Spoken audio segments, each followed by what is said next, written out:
Hey there, I'm meteorologist Mackenzie Bart. We're continuing to keep an eye on Hurricane Milton as we are expecting it to make landfall within this hour.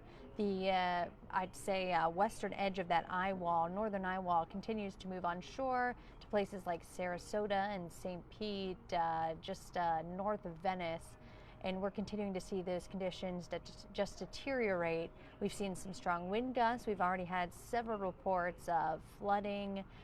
Storm surge has already begun. On top of that, we had a record afternoon of tornadoes across the region. I think upwards now of 70 to 80 tornado warnings. And I believe at this time more than 7 confirmed tornadoes so far across parts of Florida. So we continue to think of them as they continue to deal with Hurricane Milton, as again, it is expected to make landfall within this next hour. Probably get an update from the National Hurricane Center here very shortly. We're continuing to monitor with them. As it stands with the 8 o'clock update, it's still a Category 3 system with winds at 120 miles per hour. Some gusts could reach 150. So that's what people along the west coast of Florida are dealing with at this time. It's moving east-northeast at 15 miles per hour. It's expected to make landfall as a Category 3 hurricane. Again, here, I'd say within the next maybe 30 minutes or so, we're expecting to see that confirmation. Overnight, it'll continue moving across the state, and it'll still be in parts of Florida by early tomorrow morning. It'll finally move offshore into the Atlantic as we get into the end of the week, just becoming this area of low pressure. You can see even going back through 5, 6 o'clock today, they dealt with so many tornado warnings. And I mean, usually when we get tornadoes with a tropical system, you get these quick spin-ups.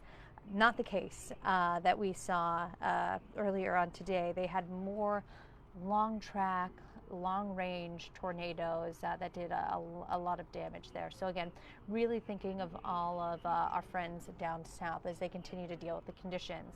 Now, landfall is when the center of the eye passes across and makes landfall there. So again, we're awaiting the center of the system. We've seen that eastern eye wall move onshore, so that is already pushed on, and that's where the strongest of the winds are, right along this eye wall. We're waiting for the center of the system to cross by, and it looks like landfall will probably be somewhere from Sarasota stretching into Port Charlotte areas, kind of where I'm seeing, but we'll get an official update from the National Hurricane Center probably before the 9 o'clock hour, and we'll bring that to you on air at 10 o'clock. Venice is also a possibility, or Englewood, so that's where we're watching out for the possibility of that direct landfall. Peak storm surge, we've been looking at a few gauges across parts of Florida, and we've already had Sarasota see 10 to 11 foot storm surge. Peak is expected anywhere from 9 to 13, stretching from Sarasota to Tampa Bay, down near the Fort Myers area, Naples, even parts of Bonita, anywhere from 8 to 12 foot storm surge is possible as we take you into the next few hours.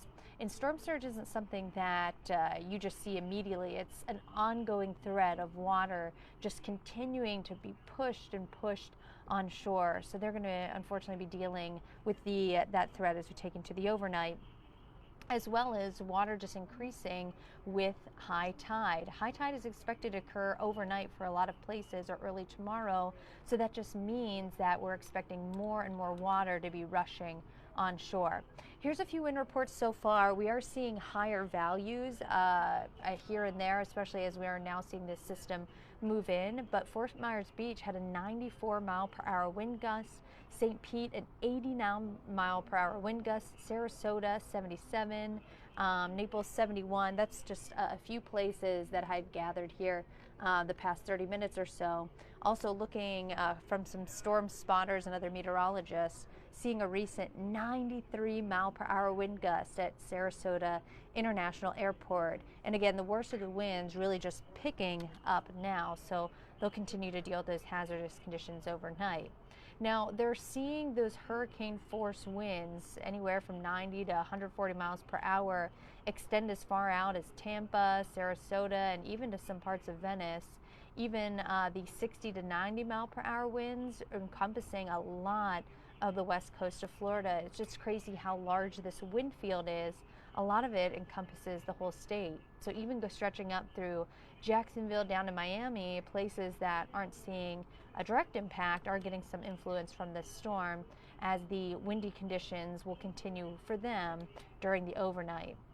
Here's what we're expected in terms of wind as we take into the next few hours. Again, anywhere from 110 plus near Tampa, Sarasota, stretching down through Port Charlotte, Fort Myers area down to Naples, anywhere upwards of, I'd say, 50 miles per hour. And you know, we've seen some heftier winds than that. Center of the state, as that system moves across, anywhere from 70 to 110 is possible. And again, that's going to be over the overnight. It's not something that's going to be a quick wind gust. It's something that they're going to continue to deal with overnight. We're quiet for us, so let's get a quick check on our forecast. Things are quiet here. We're not going to see any impact from Milton. It's all expected to stay south of our region. It was a cool day today, though. Started off in the 40s this morning, 60s this afternoon. 62 was the high at the airport. And we're going to rinse and repeat that as we get into the day tomorrow. More quiet weather for us. Sunny during the afternoon, chilly in the morning, cool during the day. Sunday's going to be our one warm day. We are expecting temperatures to climb into the 70s on Friday. Friday's our one warm day. 70s for the afternoon. And then as we get into the weekend, we'll get more of a rainier pattern, cooler pattern next week. For tonight, temperatures in the 40s, clear, quiet, but chilly. Tomorrow, 60s, a lot of sunshine still, as we have a cool fall forecast on tap. There's that Friday forecast looking really nice, mid-70s. 70s on Saturday, but we'll have that cold front move in, bringing us a few showers, better chance at rain Sunday, Monday, Tuesday, as our temperatures fall right back into the 50s. That's it, 50s for our high temperature as we take you through the middle of the week. And morning temperatures could see a lot of places in the 30s next week too. So if you have the gardens or flowers that you're tending to, keep mindful of those. I know we saw some areas with some patchy frost earlier this week. Might have a better chance at that as we get into next week. Want to double check here from the National Hurricane Center. Not seeing any updates as of just yet. We'll bring you back to the radar where Hurricane Milton is expected to make landfall momentarily.